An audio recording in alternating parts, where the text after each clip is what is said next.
Hi friends, இப்போ நம்ம எங்கே இருக்கோம்னா கிங் ஃபால் ஃபவுண்டெயினில் தான் இருக்கோம். இது வந்து 1024 ஃபீட். இதான் வேர்ல்டு லார்ஜஸ்ட் ஃபவுண்டெயின்.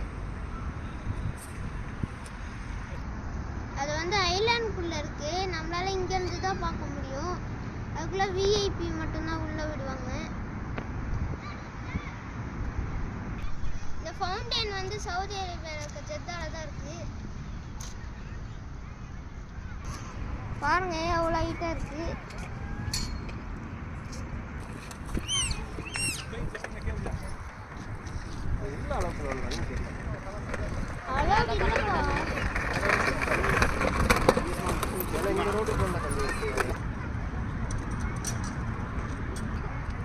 பாய், மறக்காம லைக் அண்ட் சப்ஸ்கிரைப் பண்ணுங்க. ஹாய் ஃப்ரெண்ட்ஸ், இப்போ நம்ம எங்கே இருக்கோம்னா கிங் ஃபால் ஃபவுண்டெயினில் தான் இருக்கோம். இது வந்து 1024 ஃபீட்.